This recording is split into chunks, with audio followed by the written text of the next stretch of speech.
Welcome to Oregon Voters Digest, the program that brings forward the social and political issues that are important to people living here in the Pacific Northwest.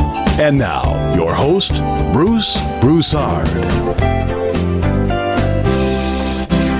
Welcome again to the Oregon Voters Digest. I'm Bruce Broussard, your host, and this is a series. You know, we did series number 1 initially. Jim and I.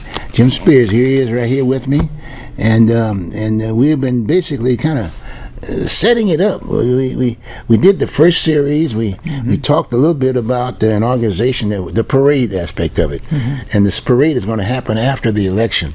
See, so people can have some, a festive area. You know what I'm saying? But the whole idea is that meaning that we're in these times here with this with the whole issue with this election and this, that, and the other. With all people are so stressed out and whatever, I thought it would be a good idea, if you will, to basically give you sort of a feel of what we should be doing, just discussing this thing around the table and knowing how we got here.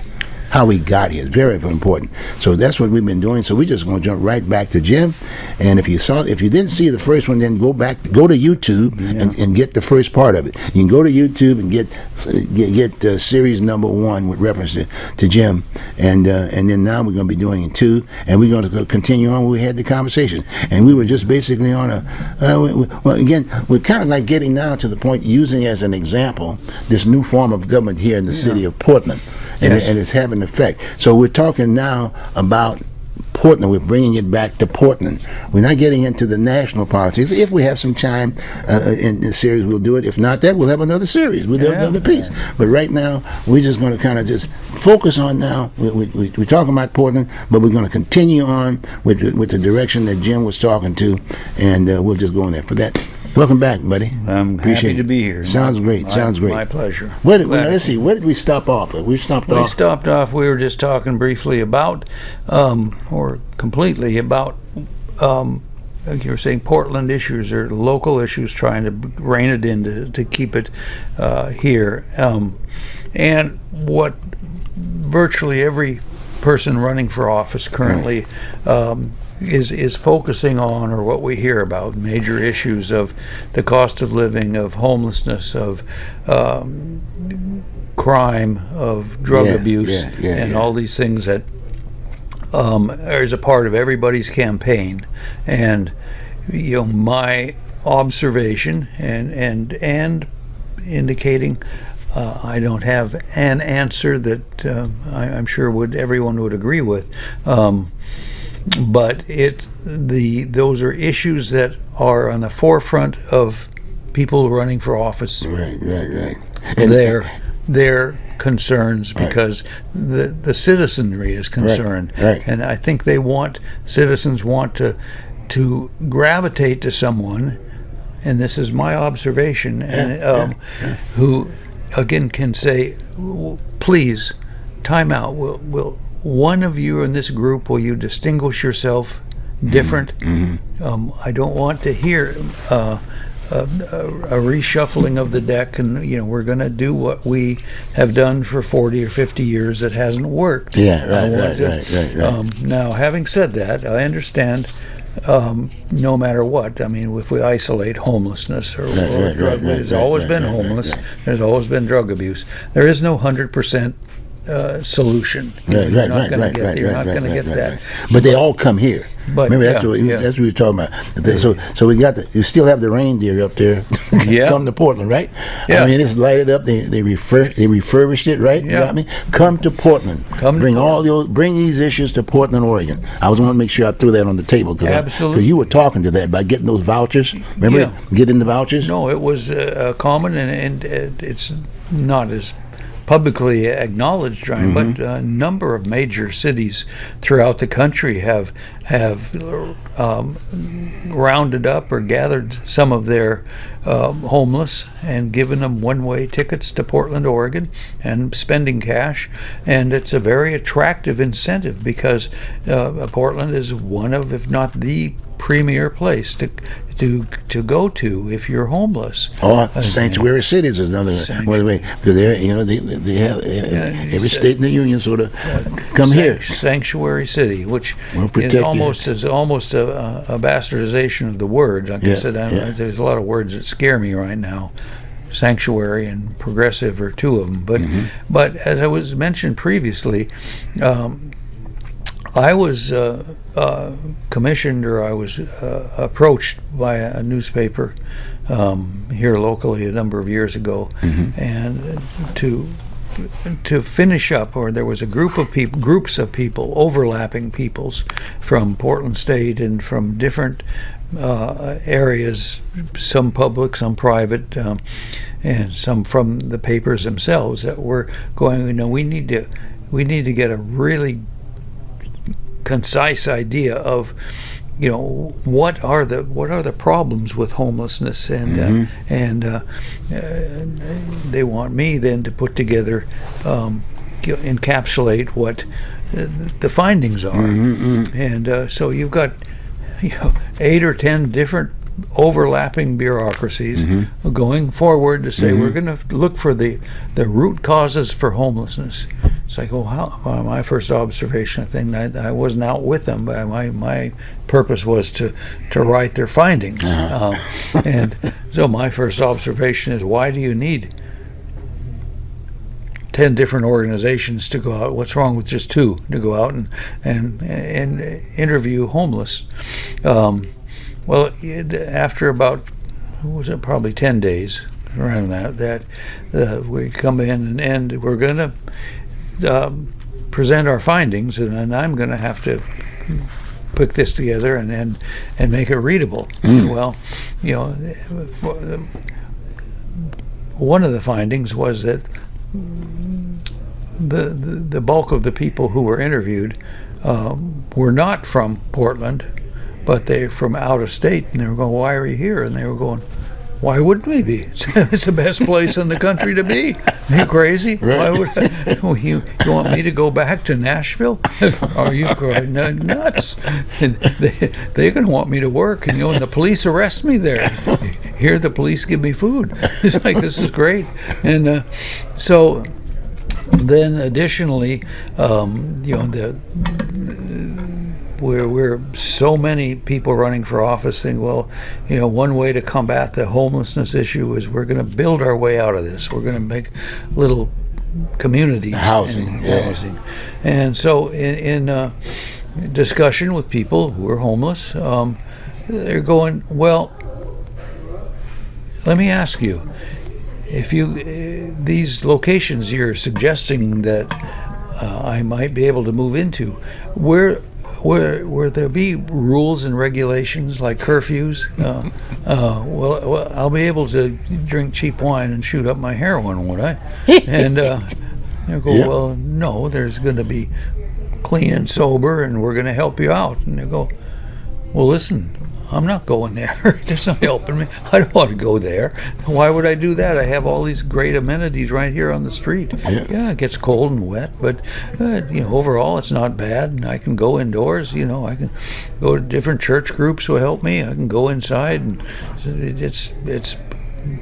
Why would I do something like that? And additionally, the other thing that you came to the realization is that for me, or perhaps many of our listeners, the whole idea of being on the street and being homeless it is not only challenging, it's hard to imagine. But for people who are there take a period of time, 4 months, 6 months, 8 months, 4 years, what have you. It's a way of life, and and everyone they know is there with them. Their entire peer groups are, and the one hand washes the other. And so when you get somebody from a social worker coming through and saying, "Hey, I'm here to help you, but first off, you have to, come with me and drop that needle in the dirt," and they're going, "We're not going." And so my question would become to the politicians or people who are soliciting for office, many of which have good intentions, don't get me wrong, but why are we spending increasing massive amount of monies to create conditions where 85% of the people who are out there aren't going to take advantage of it? He said, no, we're happy where we are. That's why we moved here from Nashville or Miami or Atlanta. He said, this is as good as it gets. So again, I don't know that there is 100% solution, but we have to recognize, I think, that we're barking up the wrong tree if we think that there are massive numbers of people out there who do want that help and that solution. There's an incremental number that do, and we're an extremely rich country. We should help those people who need our help and want our help. We can do that. And however, we're all looking at a homeless situation, which the bulk of the causes for that stem back exclusively to drug use and drug abuse, and so it's we have to recognize that if we don't curtail the drug abuse, then one hand washes the other. The idea of addressing homelessness without drug abuse is a moot issue, and people are not going to do that. They're not, because drugs are readily available. They're cheap. Portland has seen to it to make sure they're cheap. Until recently, they were legalized, and for small quantities for personal use, which is a subjective term, because what's personal and what's a small? Yeah, it's like, well, Tweedledee, Tweedledum. So, and the police are instructed not to bother you, and just if they are to be involved with you, it's to issue Narcan to catch you, to revive you so you can do it again. And so again, it's an extremely desirable location to be homeless and be drug abused and to be lost on the street. And we've got crusaders that go for office, and they'll profile like, this is terrible, and this is inhumane, and this is awful, and but if you go to the camps and you say, well, we've got a way out for you, they'll go, no, not if I can't take my 3 dogs, and I can't shoot up my heroin, and I can't drink cheap wine, and I can't screw my neighbor's wife, and who knows. But it's I don't have an answer except to say that we've got in this situation over the last 40 or 50 years. I mean, there were always, when I was a child or kid growing up, there were a population that probably the phrase came out of the Great Depression, but there were hobos, and they, some of them rode boxcars, and that came out of the Depression, because that was common during the Depression to go from one location to another. Hop a train, because free transportation, and because seasonally when you're done picking strawberries in Portland or Seattle or the Northwest, you could hop a train and go to Sacramento, or and work the fields down there, and but that the kind of I think the term hobo, I don't know how it's evolved into, but we're just going homeless, and it's cloaked in a humanitarian issue, and it is at some level if people really want to be helped, but we've created conditions where it's the incentive for getting off the street and out of here is a moot issue. It's like, no, we're perfectly happy where we're at. And don't get me wrong, there's exceptions to that rule. There always are. And I don't have a 100% solution. And I've had people say, well, you're advocating for doing something like we did to the Japanese during the war. You round them all up and put them in internment camps. And I said, no, I'm not. First off, we've got this. We've got this pesky document called the Constitution that, even though there's a certain percentage of our elected people who are trying desperately to get it thrown out, but it's still part of our existence. So you're not going to have Franklin Roosevelt type person declare martial law, and that would nullify the Constitution, and you could round everyone up. That's not going to happen. But my question would be, having said that, what we're doing is not working. Can any of these people who are running for office step out and say anything marginally different? It just strikes me that they're all preaching to the same choir, and they're all reading the same script. Again, the verbiage is slightly different, but it all comes out almost identical, and it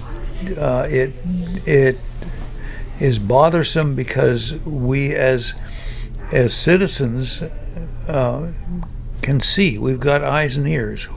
Particularly you and I, we've been citizens of this community many decades, and we've seen it. We've seen it year in and year out. And so at the same time, we have to be able to say, and be strong enough to say, whatever we have been doing isn't working. So who's going to step out there and be crucified by saying, here's what we need to do? We again, why is it that Portland and the surrounding communities and counties, 2 or 3 of them, have this, if you will, well-deserved reputation of being one of, if not the best, location for people to relocate to and be homeless, because you're not even hardly homeless. You're just it's a word, and then we changed the vocabulary to make it softer. We said, picking up the tab. Oh yeah. Picking up the tab. Oh sure, yeah, no, it's you, and there's nothing to want for, and oh, by the way, we don't want to identify you as homeless. That's degrading. So let's change the vocabulary and say, no, they're not really homeless. They're only houseless. Houseless. So I'll go, well, okay. Tell me how that works. And it's just again, you build more houses. You build more houses, renovate more vacant hotels and motels, yes, and do so knowing perfectly well that the people that you interview and you tell them this is going to become available to them, they'll go, get away from me. I don't want to hear that. You think I'm going to move in where you're going to give me a curfew? Are you crazy? When all my friends are right here. There's all my buddies, and I know, I know where to go. I've got a network of connections. I can get whatever I need right here. If I need food, I can go get food. I've got I've got a environment that says, I can't even get in trouble if I steal less than $900 worth of food from Fred Meyer's this week. And I can do it every week. See, 9 times 4 is 36. That's $3,600 a month. 36. That's like 12. 30. That's $40,000. And you want me to move? Are you crazy? you must be on drugs. Because why would I want to avoid that? And I'm going, and I've got I can go to church groups and that. I'm a Christian. I am personally, and I understand that. So if you should take care of the needy, as Christ says. But I'm not so sure that this is helping. But you're just facilitating a problem. It's like, but you can go to a church and you can get fed, or you can go to the various Union Gospel missions, and there's no problem getting food. There's That's right. nobody. That's right. You don't see any cameras coming in like you saw liberating a Japanese prisoner of war camp or Auschwitz or somewhere. Right. They're all skin and bones. No, I mean this is terrible, homelessness. And I'm going, how come there's so many of them that are overweight? Like, well, how bad can that be? Wait a minute.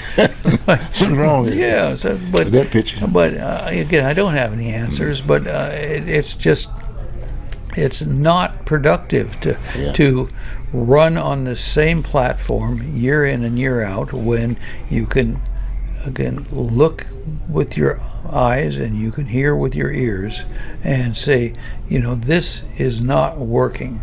And additionally, it's costing the taxpayers more and more money because every idea that is piggybacked from the last idea that didn't work is usually presented as this, yes, the last one didn't work, but incrementally we know how to change things around, and it's just going to cost you a little bit, maybe twice, maybe 3 times as much money, but boy, wait till you get the results. And then you're going, okay.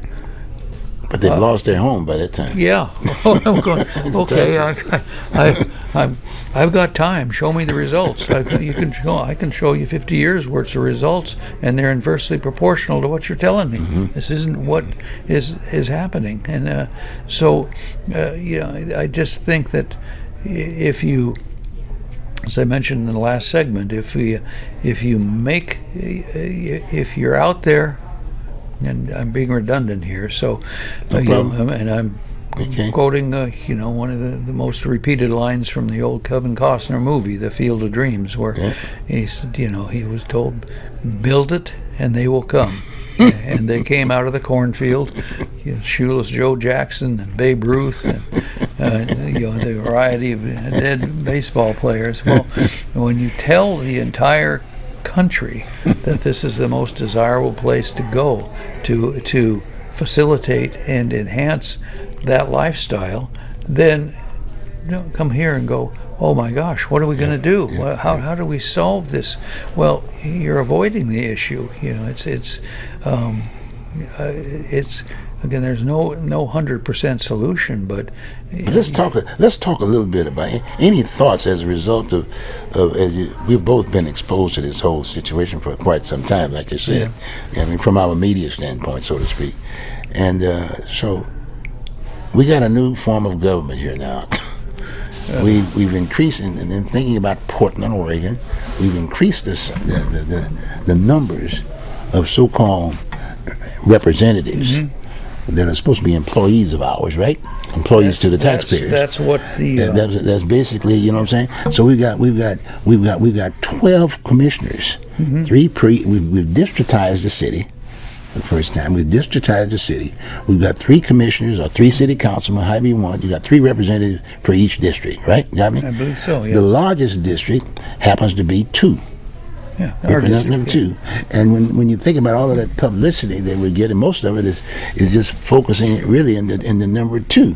But it's expanding. It's going to expand. But it's in 2. You see, it's going to go. All of a sudden, it's going to take the whole city over. Yeah, everybody's moving out. The high rise. So the key is now is that we at least have something. That's why we've got all this material sitting on the table here. We got all these folks running for office. We've even paid them before they even got elected, right? We put money in their property. I mean, all this material here. So the key now is that we're going to have these folks. Now, taking your point about the homeless peace aspect of it, what can we say to them? Because they don't know. Yeah. It's that $150,000 of crack, so to speak, by the time you put the monies together, with the benefits and all that other this, they get $150,000 P. The employers are picking up the tab, i.e. the voting public, right? Yeah. You got me? So what can we say to them now? Let's spend this next 30 minutes, if you don't mind, and we're just tossing around. What can we do to educate them about which way? We're not telling them we're going to give. No, they're going to be elected. Where do we go? I think what we have to say to them, and I'm in kind of a vacuum here, like most of the consuming public. You're right. We have a new form of government. Right. Nobody understands it, what it is. And the people who are running for office, if you ask them to pin it down, they'd go, well, get back to me on that. It's a work in progress. That's right. And my first observation in looking at this panacea of a new form of government would be, okay, for those of you who are promoting it and are happy with it, I'd like you to point to another city about the size, if not as large as Portland, if not larger, that has this form of government that has it worked. I go, next question. That's right. No, if we want to.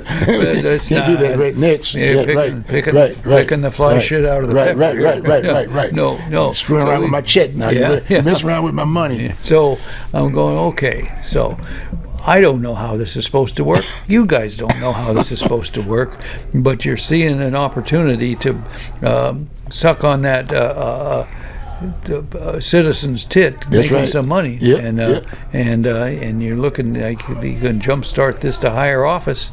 But what I see, and what the public sees, and what if you were to ask them to pin some of these things down, is that I just see a much larger and less accountable bureaucracy, because now, if something isn't working and isn't what there's all kinds of places you can point the finger where previously, some cities, the most successful ones historically, have had a strong mayor form of government. Some of them bad, some of them good, but they got things done. Some good things, some bad things. But what's been universally accepted as probably one of the worst forms of governments for a mid-size or a larger city like Portland is a mayor-council form of government, which we proved that for year in, year out. So now we double down and we go, well, the old mayor-council form of government didn't work, but we're going to expand it like sixfold. So, okay. 12 mayors. Yeah, 12 of them. So tell me how that's going to work, and what role model is this based upon, where I can with some confidence say, boy, we've seen the light, we've turned the corner. Going, well, again, they go, next question. Well, as the aging political scientist, one of my favorite phrases, whether it's in government or industry or what have you, is that bureaucracies either need to grow or die. And they get less efficient with age. And you can point to any bureaucracy, a business, I don't care if it's Nike, I don't care if it's a city council, I don't care what business. If it's a bureaucracy, it's either got to grow or die. And it gets less efficient with age. So because this, to me, Bruce, the analogy I'd use would be, this is like trying to embrace the fog. You can see the fog, it's out there, but go trying to get it. Oh man, it's gone. But and you know what? It reappeared over there. So I'm going to go over there. Well, I'll be damned. Huh? Where is that fog? Where is it? I got it here. Yeah. So, after chasing after the fog in 6 different locations, you're coming up here exhausted, going, damn. The fog's in the winning. Fog hasn't lost a bout yet, and here I am. I've got TKO'd from the opener. So, if someone were to ask me how this form of government, how or why it's going to be better, and can any one of these people with any validation say, well, this is the way it's worked at such and such city, and here's why we adopted this. They'll go, well, we don't know how it's going to work. Which is, again, we're embracing the fog. But what I do know is that I'm going to be on the payroll, and I'm getting paid. I'm getting paid. I'm going to be sucking this tit like a mother to her son. That's right. So I don't know. Maybe I could be totally wrong. Maybe we'll just get a whole group of really talented people in there that know exactly what they're doing. But if I'm a betting man, and from what I'm hearing, from what I'm seeing, from what I'm witnessing at the build up to this form of government and the new application, is that you would get as cognizant as purposeful response to every third man on the street if you went out and asked him, like, what do you think about this, as you would to one of these elected officials. And give me an example why, and don't give me this just the rote, like, well, this is the script I was told to read because I don't know what's going to happen. Nobody's ever tried this form of government, and if they have, has it worked? Well, we don't know. I mean, if it doesn't work, we'll just try another form of government. We'll just go back and do something else. And why not? The citizens are on the hook for paying for it. So it's I don't know. And let me throw something out to you. I'm gonna throw something out to you. Well, we're right in the midst of elections right now, right? 4 days. And then we look at the national picture. We've got the Year of the Woman. And we got the issues. Yeah. Think about it. The women are very excited now, right? The Year of the Woman, okay? That's what we're They said they're all together, so to speak, right? I'm thinking about kind of like a family thing. Okay, and then the issues are with the gentleman. We got Harris, who's the woman. Yeah. And we got Trump, who has the issues, the male, right? Yeah. So we got the issues. We got the issue on the table, just like you're saying. We got a new form of government, and anything could happen on this next issue, this next layer, that we're going to be voting on here shortly. No one wants to talk about that. That's the other thing that's interesting. No one wants to talk about it. Well, they don't have a frame of reference to talk about it. Yeah, see? Like I said, it's like trying to embrace the fog. You can see it, try and get a handle on it, though. It's like it shifts and it moves. But the fog is a cagey one. You can't catch it. It just reappears over there, and someone's nose say, "Hey, come get me," and you go over there and it's gone. You're going, damn. And so I don't know. Maybe that sunlight, like a lot of times that sunlight comes up and clears it up. Remember that? Yeah. The sunlight clears it up, and to me, I look at it analogy to the voter, right? See, we're the voting public, so we're the sun, so to speak. So at the end of the day, the fog's going to be gone, but will the issues be gone also too? No. And when you talk to the issues, again, whether it's nationally or locally or what have you, I resent. And I'm at the risk of being redundant, I resent any politician, whether it's nationally or locally or what have you, who admonishes me to believe what they tell me, and to do so at the expense of my eyes and ears. Said, you've got to you've got to rise above that, believing your eyes and ears. You need to accept what we tell you, and therefore you'll see the wisdom of our position. And I'm going, well, I look around me at issues, whether it's national issues or whether it's local issues here. I'm going, no, I don't want to hear your voice about what I should accept and what I should understand. What I want to say to you is, if you're honest and you're fair, you see and hear the same thing I do. I mean, you can tell me all about drug abuse or lack of it or of it. That's fine. You can do so within the confines of your office or your home. But I have to go outside the door. My eyes tell me something different. So don't come to me and call me stupid because I don't believe what you're telling me. And and that's that elected official we talk about. Yeah. See, the employee. Yeah. No, it's and additionally, at some level too, you have to come to the realization that some of these people, elected officials, you and I might or the consuming population might hear or listen to what they're saying, and you come up, well, that's the stupidest thing I ever heard of in my life. Why would anybody say something like that? But then if we have the wherewithal and the ability and the desire to peek underneath the covers, we're going, okay, who's paying this person? Who's telling them to say these things? Who's, if you're told to go get told by experts to go get a COVID shot and a booster, well, who's behind that? Oh, the pharmacy industry. It's like wait, somebody's telling you to. And here locally, some of these things that are being proposed, these people are being.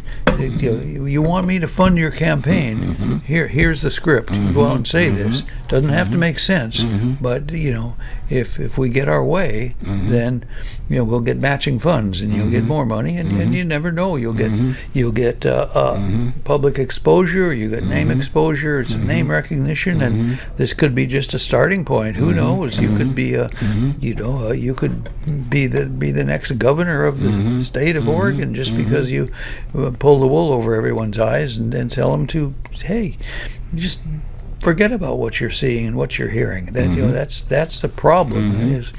And so I just think that it's harking back to looking at what the ensuing form of city government is going to be here is just this is like playing pin the tail on the donkey. Nobody and if you ask each and every one of these people running for office, you come up with a different application and a different response. It might be similar to some degree, but on the other hand, we don't know.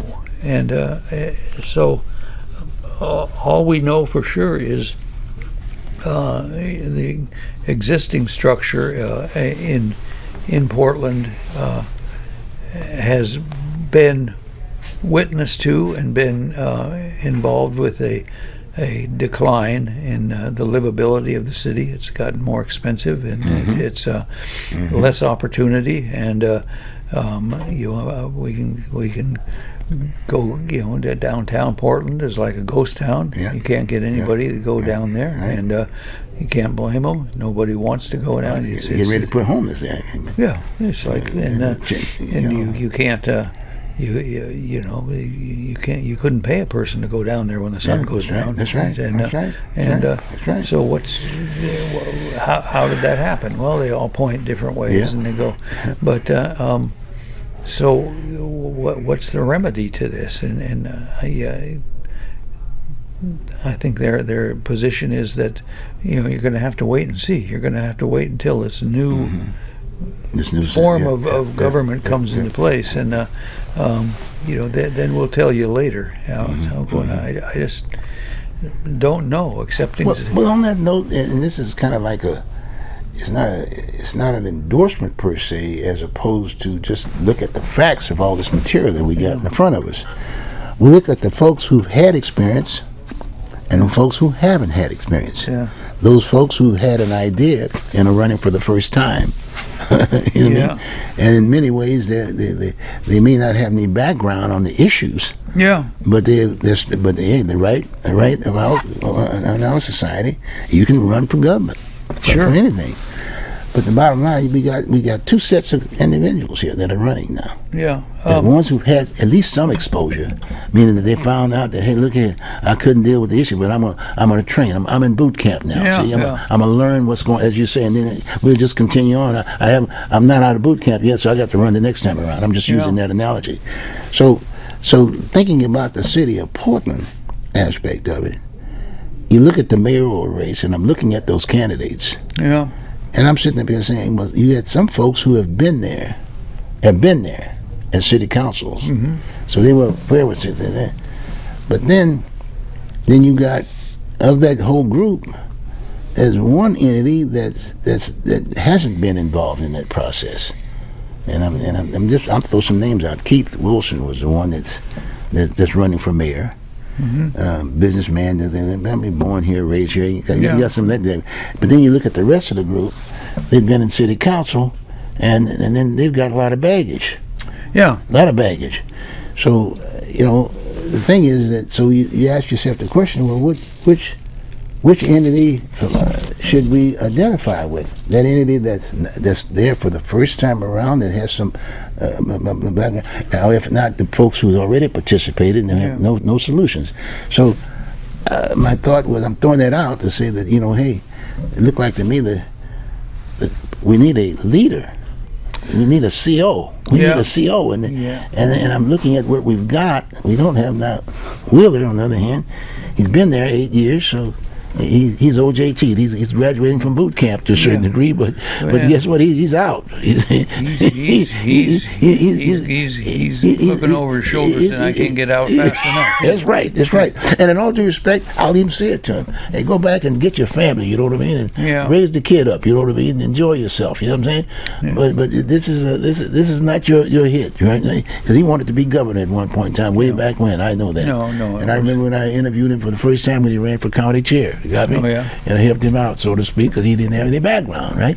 But the bottom line is that I'm making the point about we need a leader, and I'm saying you look at both of the entities. You need the leader aspect of it, and you got the person that and the issues are on the table. The issues are on the table. So I don't know. Keith seemed to be. He doesn't have the baggage. No. But whether or not he was, you know what I'm saying? You see what I'm saying? Well, yeah, he doesn't have the baggage. Right. But harking back to my observation, right. And I don't like to be right, except that the history would prove me right. But this person you're referencing, or even if not him, whoever it becomes, you're talking about, in this case, an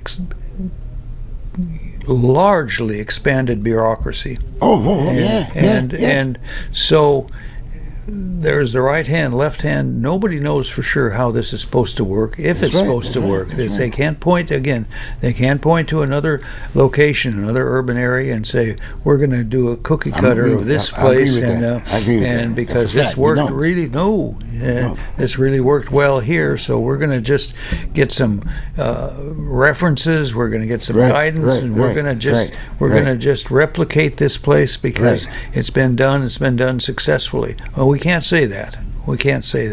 And but we can say that we're creating another big bureaucracy. Right. And again, at the risk of sounding redundant, I can say, looking back, and I'm not a smart man, it doesn't take, you don't have to quote me, you can go anywhere, but bureaucracies either need to grow or die. That's right. And they become less efficient with age and size. That's right. So what we're creating is a massive bureaucracy. Yes, it is. Yes, it is. Like 6, 8, 10-fold what the existing Yes, one. it is. So who can represent that? Yeah. So when you like I said, and I'm just throwing this out. Like I said, I'm just throwing out the facts. The guy did take over his father's business. When I looked at his stuff, the key. Took it. Yeah, he took care of it. He rose it up. The environment stuff and the weather, all that kind of good stuff. He was involved. He's a successful businessman. Yeah. I mean, sometimes you ask yourself, well, why would you want to run for office this way? You know, well, you can just sit around and you can do like the rest of the guys. Just buy your politician if you want. But he didn't do that. And I'm just saying. But where he's at right now. And I'm looking at the rest of the folks; they don't have that kind of a resume. Let's put it that way. So, and now he did mention about some of the homeless from the standpoint of trying revitalizing the churches to get involved in the process aspect of it. But hey, just like we talked about, and there are other different issues. But that was one area I was talking about. Thinking about Portland, and on the city council side, you get me? On the city council side, again, the city council people. We got the whole issue of police. We got to have law enforcement, and then this Levi, this guy. He's very very interesting guy, and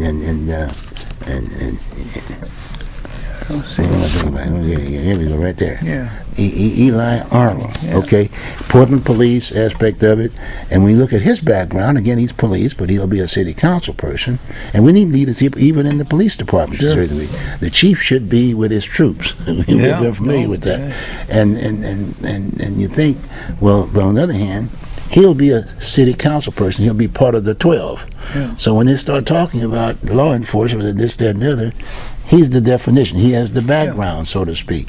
So, and I look at the others, and I'm not taking away their particular, their resume, if you will, but he's a bona fide he's a policeman. Officer, yeah. He's been there.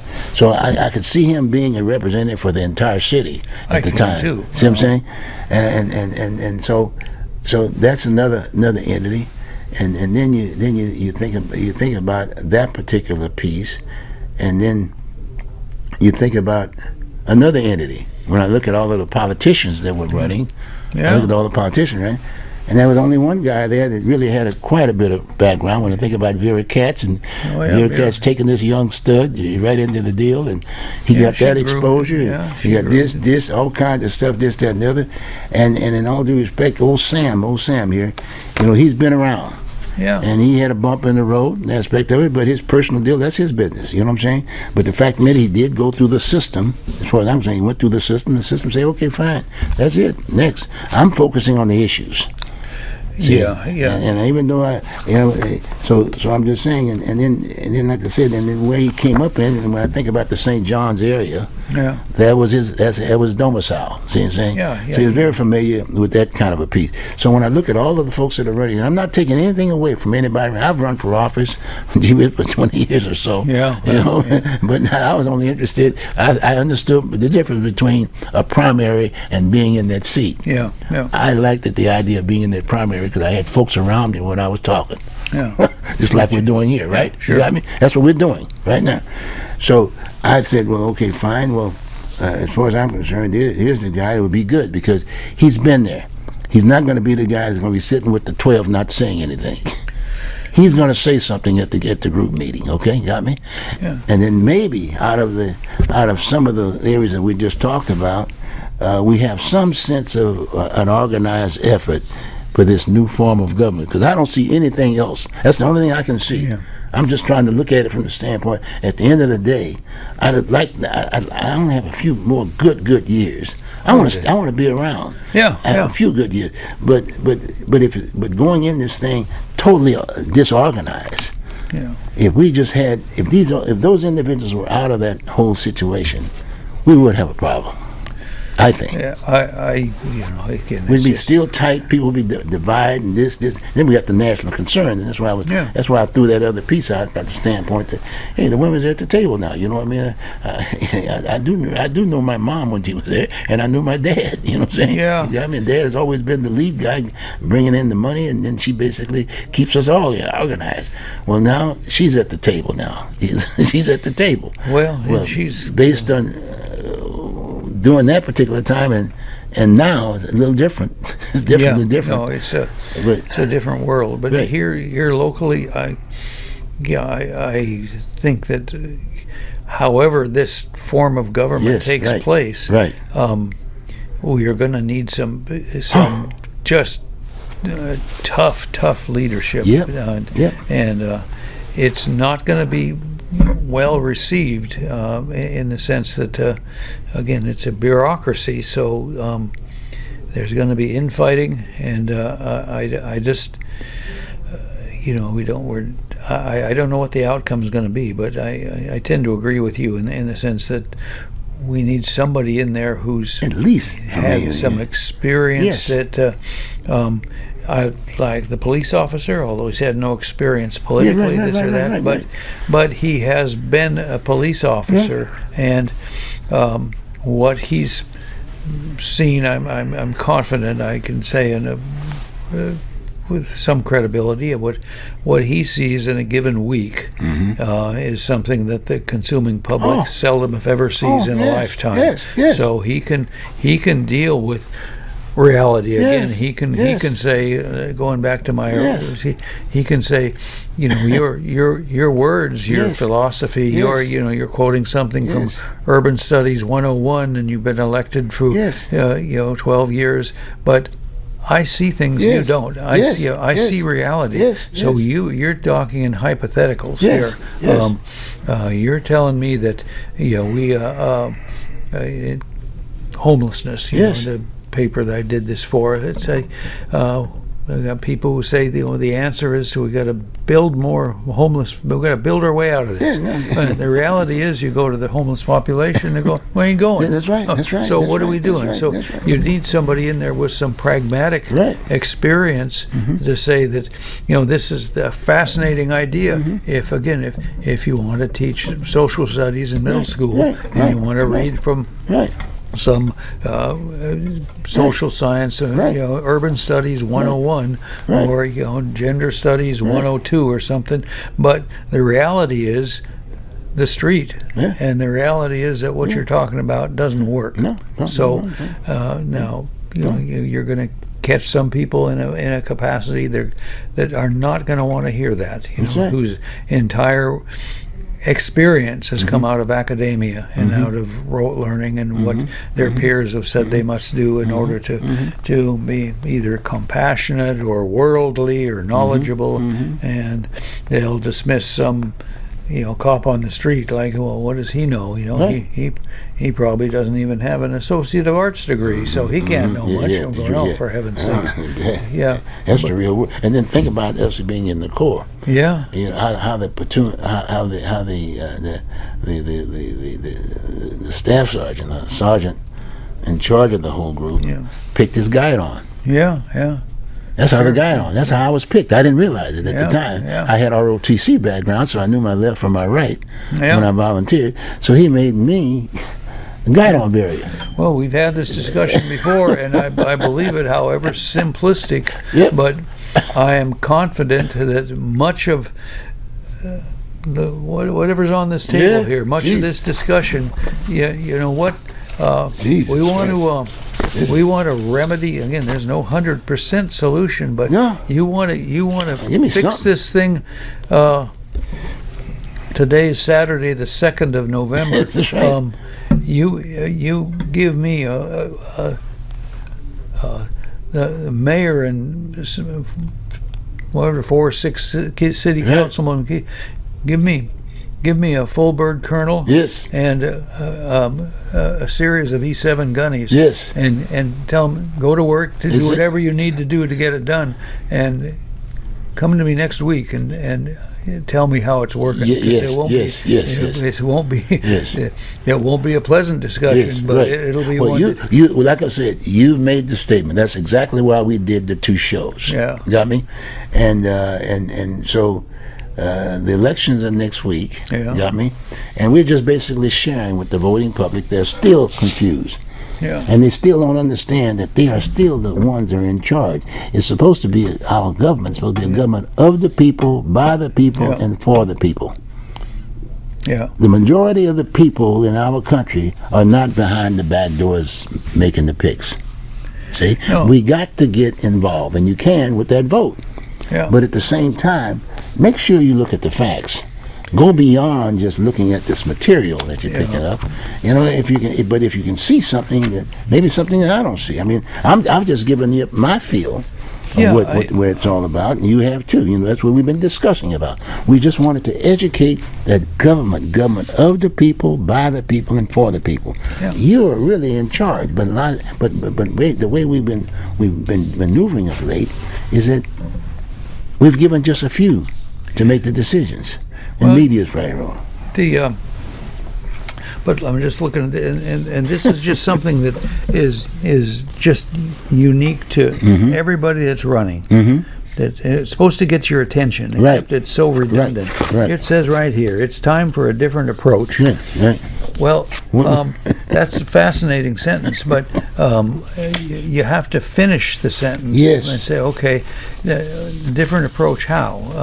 How is it different than everybody else? Exactly, And exactly. Everybody else All your peers, all your people running for the same office say the same thing. And so tell me, I mean, I want something that makes you stick out like a sore thumb, that says, man, this is really someone who is different. I may not like it, I may not, but particularly if it's based upon credible evidence and facts, things that that my eyes and ears see and hear, as opposed to, some programmed TV commercial that says, "Oh, look at me, vote for me." Here's my platform. I think it's time for a different approach. So what? Well, now here's a good example. You just made mention this Rene Gonzalez deal. Yeah. I mean, he jumped out the hoop right off the bat, if you will. I mean, he jumped on those issues big time. But guess what? It's basically what he brought with him. He, for instance, in all due respect, he got a Hispanic name. We got Sanctuary City. He could have jumped on that. Say, I'm going to put a committee together to deal with that issue, or something to that effect. But he jumped on the hardcore ones that he really didn't have any background, but he did. And as you know, as a result of some of the things that he's had, it's going to be tough. But I don't want him to leave the deal. I mean, run again.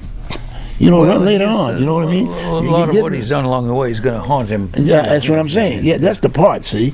So he's got to work on that. And it's almost like basically saying to Sam, to a certain degree. Sam had a little something, you know what I mean? Oh, he's had more than a few. A few. But guess what? But when you look in terms of actual participation in a lot of this stuff, well, the thing I would, and I've never met the man, I don't know. This Gonzalez, No, Sam Adams. Oh, Sam, I he has been there, and he knows how to take criticism, because some of what he's done has invited that. Vera's a good one. Vera was a hell of a DI. Vera Katz. Yes, and but we need somebody also with and I think from what I know, Sam Adams is, he's got a pretty short fuse when it comes to. I know that. So we need somebody who's not going to be the proverbial bureaucrat and sit there like a potted plant and nod their head and carry on. Well, we'll take that to committee and talk about it next week. We need someone to say, the buck stops here. Well, you got the 12 now. You got the 12. So somebody got to take that lead of that 12. Besides the mayor, the mayor's a different bone. But the 12, those 12 commissioners, see, in some ways, in District Number 2, because that's where all the action is, in most cases. So I'm just saying, some thoughts. We've just been giving up some thoughts, right? And it's there's nothing that jumps out to me and says, this right. is going to be exactly not only maybe better, but there's nothing that jumps out that's tell me that I'm going to clarify things, that I understand what's going on, because I don't. But we'll know that's right. the outcome in 4 days. That's right. Days, but then we'll have another gathering. We're going to talk about it. It'll be fascinating to see who gets it, and then be able to say, now you won this election. Will you please tell us what this is about? And now you can't hide. Now will you tell us what we intend to do and why this is better? That's and again, I'm not an authority. That's right. But the authority right now is the old golden rule. He who has the gold rule, right? Or the money, right? He who has the money rules. So the media and the money, whoever has the media and the money, media and the money, a lot of times they'll have a bigger shot. That's the way it was in the past. You know what I'm saying? It's the media with the money. I'm looking. Just as a kind of microcosm, going, whoever funded when I was supposed to write this article about the root causes of homelessness. When the information finally came back, and they said, well, here's what we found: 85% of them aren't going to move into further.